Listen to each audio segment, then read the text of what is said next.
It was one of those quiet, lazy afternoons when the whole house seemed to breathe easier. My mom had left early that morning for a few days to visit her sister in the next town, leaving me completely alone for the first time in months. I had just stepped out of the shower, steam still curling around my shoulders, feeling fresh, light, and relaxed. The only thing I threw on was my favorite long oversized shirt, the soft white one that barely reached mid-thigh. It felt comforting against my skin after the hot water, and I didn't bother with anything else. The house was perfectly silent, sunlight pouring through the hallway windows, and for a moment I just stood there enjoying the peace. Suddenly, without any knock or warning, the bedroom door opened. There stood my stepfather, Igor, 46 years old, tall and broad-shouldered, always so composed and serious in his button-down shirts. He froze mid-step, his hand still on the doorknob, eyes widening slightly as they landed on me. A small, surprised smirk slowly tugged at the corner of his lips. "Alina," he said, his voice low and a little rougher than usual. "I thought you were still out with your friends. You should be careful walking around the house like that. You might catch a cold." He didn't turn away. Instead, he stepped fully inside and gently closed the door behind him with a soft click that seemed to echo in the quiet room. "That shirt, it's dangerous, you know. You have no idea how distracting you look right now." My heart skipped a beat, then started racing. A rush of heat flooded my cheeks, part embarrassment, part something warmer and more confusing that I couldn't quite name. I quickly crossed my arms over my chest, trying to act casual even though my pulse was hammering. "Igor, you shouldn't be in here," I managed to say, my voice quieter than I intended. He chuckled softly, but his eyes never left me, tracing slowly from my damp hair down to my bare legs and back up again. "You left the door open, little one. I was just checking if everything was okay. That's all." The air between us felt suddenly thick and electric. He lingered for a few more seconds, that knowing smirk still playing on his face, before finally stepping back out and closing the door. But the damage was done.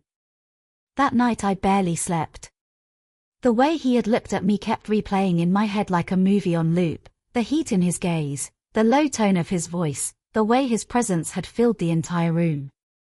The next morning he acted completely normal at breakfast, like nothing unusual had happened at all. Sunlight streamed across the kitchen table as I poured coffee for both of us.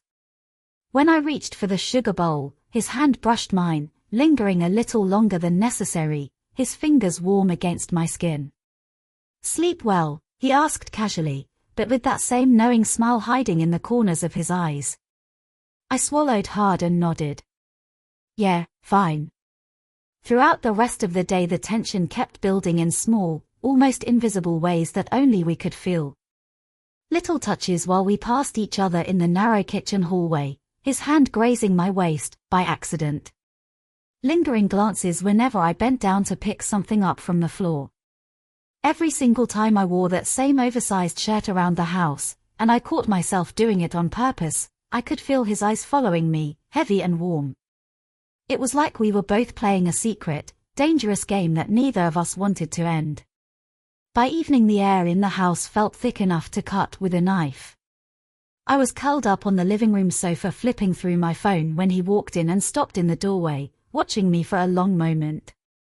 "Alina," he said finally, his voice lower than before. "You really need to stop wearing that thing around the house. It's driving me crazy. You know that, right?" I turned to face him slowly, my pulse racing so hard I could hear it in my ears.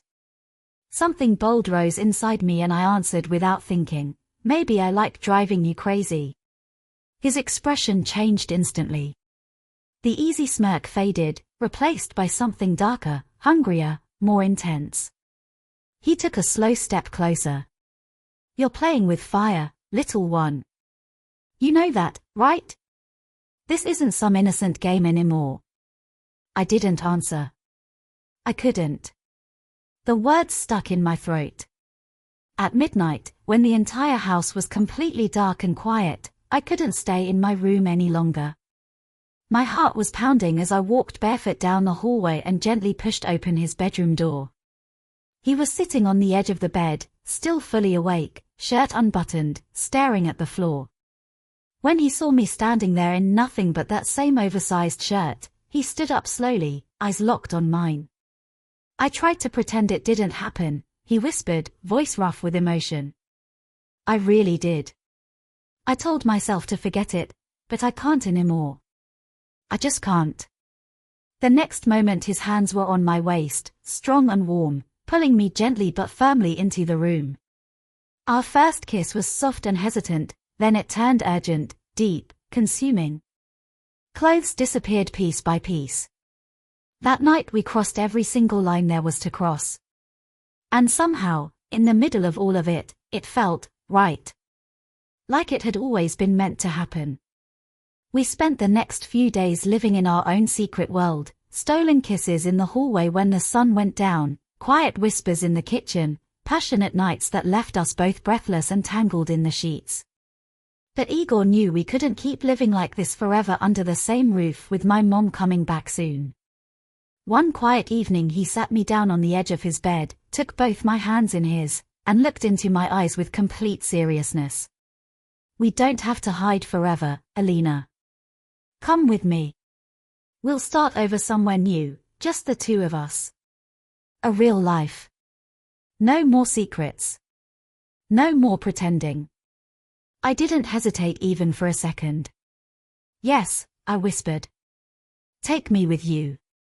We packed lightly that same night, only the most important things, and left simple notes on the kitchen table saying we were each going on separate short trips. We slipped away before sunrise while the neighborhood was still asleep. My mom never made a big scene when she found out.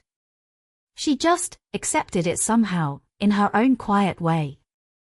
We drove for hours through the night and into the next day until we reached a small, beautiful seaside town far away from everything we knew.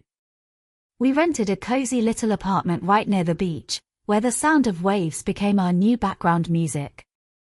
Igor opened a small boat repair shop down by the marina, working with his hands in the sun every day, and I got a part-time job at the friendly local cafe serving coffee to tourists. During the day we were just another normal couple walking along the shore, holding hands, laughing at nothing. At night, we were everything to each other. No more hiding. No more guilt. No more stolen moments.